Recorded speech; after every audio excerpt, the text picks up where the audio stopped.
Olá galera, boa noite, 26 de maio de 2020, meu nome é André Moraes e mais uma vez viemos aqui falar sobre a política atual do Brasil, ok? E hoje de manhã cedo nós fomos surpreendidos por uma busca e apreensão da Polícia Federal na residência oficial do Witzel, assim como também no escritório de sua esposa. O que é que estava por detrás dessa busca e apreensão? Acusações de superfaturamento na construção dos hospitais de campanha, para o combate do coronavírus, beleza? Parece que notícia repetida, Governadores do estado do Rio de Janeiro sendo acusados de corrupção. E por que o Witzel virou um grande debate político nos dias de hoje?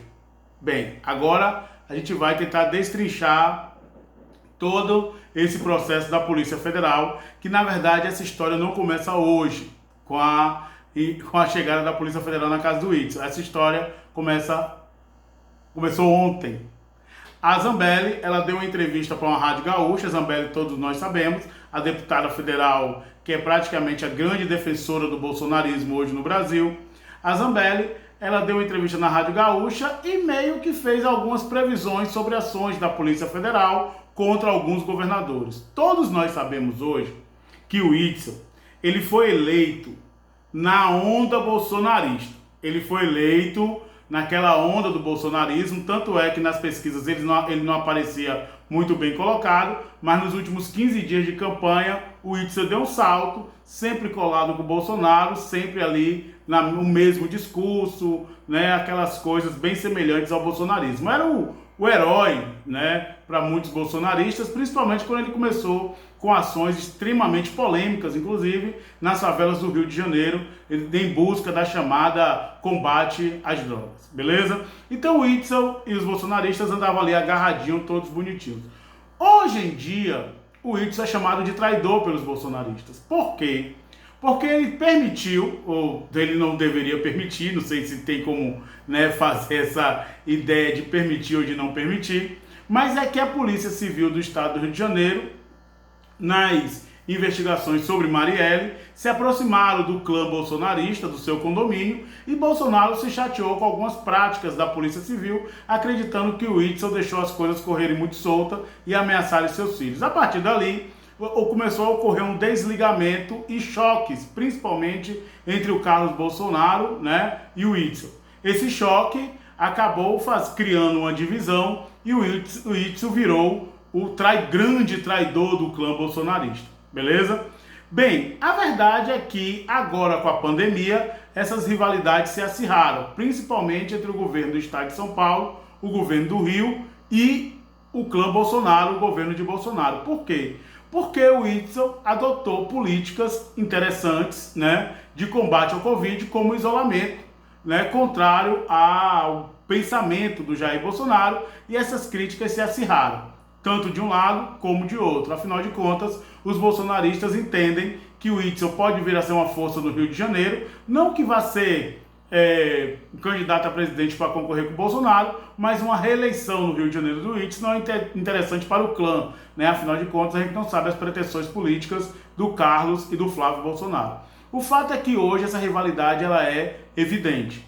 E justamente aí vem, o que coloca em dúvida essa ação da Polícia Federal. O que coloca em dúvida essa ação da Polícia Federal? É que ontem na entrevista a Zambelli falou, acusando inclusive o ex-ministro da Justiça, o Moro, de que a Polícia Federal ela estava meio inapta, ela não estava fazendo e deixando correr solto o que eles chamam de ditadura dos governadores, com as medidas, vamos dizer assim, protetivas contra o coronavírus, beleza? Então ela entende que aquilo são medidas ditatoriais e que a Polícia Federal estava deixando correr solto. Então ontem ela dá uma entrevista e hoje de manhã a Polícia Federal vai na casa do Witzel, do grande inimigo político do Jair Messias Bolsonaro, e justamente no período em que a Polícia Federal teve toda a troca da sua direção e principalmente no estado do Rio de Janeiro, que o Bolsonaro já falava que queria essa troca no estado do Rio de Janeiro. Porque assim, de antemão, eu já dei opinião aqui sobre isso. Hoje até eu conversando com um amigo bolsonarista, ele falou que André, ele é presidente, ele tem que intervir mesmo. O pensamento bolsonarista é esse. O pensamento bolsonarista não vai deixar correr solto a Polícia Federal quando eles podem intervir, inclusive para se utilizar contra inimigos. Eu, sinceramente, estou vendo com muita preocupação a instituição Polícia Federal, porque até outros segmentos do Ministério Público, inclusive que já participaram da Lava Jato, vê com muita desconfiança essa ida da Polícia Federal hoje na casa do Witzel. Não ficou, deixou meio sombrio essa ida da Polícia Federal na casa do Witzel, como se Bolsonaro tivesse sim interesses, e tem, né, no combate político ao Witzel. E é lógico que mesmo que uma busca e apreensão não consiga absolutamente nada, aquela imagem da Polícia Federal na casa de Witzel vai ser difícil de tirar da cabeça dos eleitores. O próprio Witzel, ele alega que é um movimento extremamente político de interferência do presidente na Polícia Federal. André, quem está falando a verdade? Juro para você que eu queria saber. Agora, quando você vai analisar toda a situação, é óbvio que a mudança da Polícia Federal ela foi muito radical desde da troca, né, da saída do Sérgio Moro, da troca do diretor-geral da Polícia Federal e da troca do diretor, né, do estado do Rio de Janeiro. Então, quando a gente percebe que as coisas estão acontecendo, você começa a pensar, é coincidência? Quem é que acredita em coincidência em política? Então, a gente está com o pé atrás, né, e vai ver se a Polícia Federal vai continuar com sua credibilidade ou vai perdê-la. Porque, por exemplo, hoje o Flávio Bolsonaro, discutindo com o Witzel, né, discussões que ocorreram entre eles, o Flávio Bolsonaro chamou o Queiroz de um cara correto e trabalhador. Ora, o Flávio Bolsonaro, até bem pouco tempo atrás, tentava se desligar completamente sua imagem do Queiroz. Hoje, ele já se sente tranquilo para dizer que o Queiroz é um rapaz trabalhador, correto. Tem algo estranho no ar. A Zambelli ontem falar sobre isso, meio que antecipar uma ação da Polícia Federal, tem algo estranho no ar. Tem algo que as coisas não estão se encaixando e é necessário que isso ocorra, beleza? Hoje o Bolsonaro apareceu na televisão, né? Alguns repórteres não estão indo mais, algumas empresas, né, de jornais não estão indo mais naquele curralzinho, porque se sentem ameaçados pelos eleitores de Bolsonaro, e é para se sentir realmente.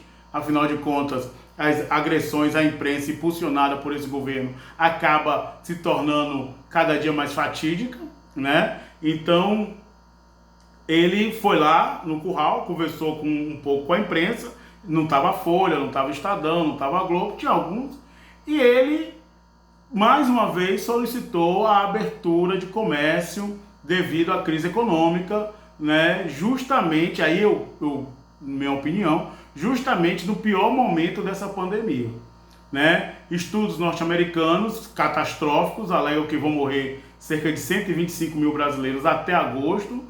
Pode ser um chute, mas pode ser verdade. Afinal de contas, o que a gente percebe claramente nas ruas é que as pessoas não estão levando fé no Covid-19. Não estão levando fé. Ontem, aqui em Salvador, isso foi prova. É prova no metrô cheio em São Paulo. É prova nos ônibus cheios aqui em Salvador, no Rio de Janeiro. Então, se esse vírus tem esse alto contágio que todos dizem que tem, nós ainda estamos no início da pandemia. Porque, meu irmão, as pessoas estão tendo contato, o isolamento se mede aí em torno de 50% e está se falando e se pressionando cada vez mais para o comércio abrir. É algo muito perigoso, é algo que tem que ser discutido com muito cuidado. Eu sei que as coisas estão muito difíceis, mas o comércio abrir de forma normal agora, eu entendo que seria catastrófico, beleza? Eu entendo que seria muito negativo para o número de vidas. Então tem que criar mecanismos de abrir com menor carga horária, com todas as proteções que se deve ter. Tem que se discutir isso de forma muito cuidadosa, ok? Então, por hoje é isso. A gente vai ficando por aqui. Um abraço e até a próxima.